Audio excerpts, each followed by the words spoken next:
Call on Neil Hamilton to reply to the debate. Thank you, Deputy Presiding Officer. And I enjoyed the colourful speech from the Finance Secretary, but I don't think it took us a great deal further forward in this debate. What surprises me about Plaid Cymru is that, as a nationalist party, they're afraid of having decision-taking devolved from Brussels to Cardiff. I would have thought the first thing that a nationalist party would want is the power to take their own decisions and make the laws which govern their country. And so Plaid Cymru puts itself in the opposite camp, that they're opposed to the principles of nationalism as they apply in our own country.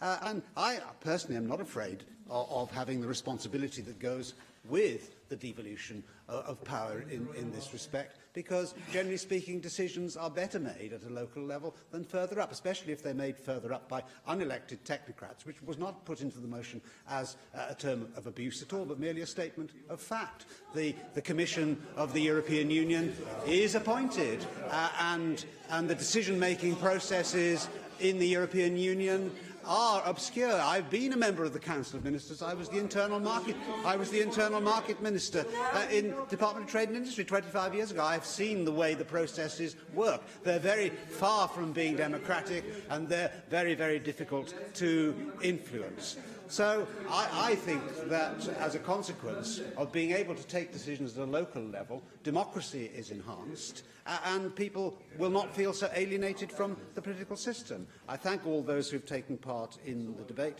and indeed Paul Davis's contribution contained a great deal of good sense, in particular his proposal for a scrutiny panel for rural areas in Wales, and the fact that a one-size-fits-all policy applied by the Welsh Government doesn't necessarily suit rural areas in Wales.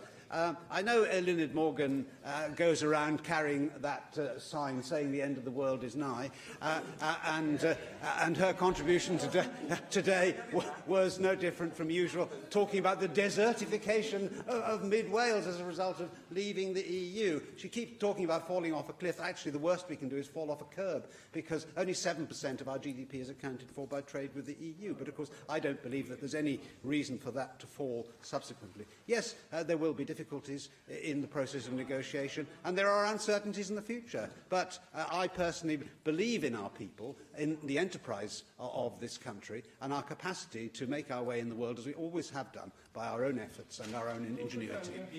Thank you very much. The proposal is to agree the motion without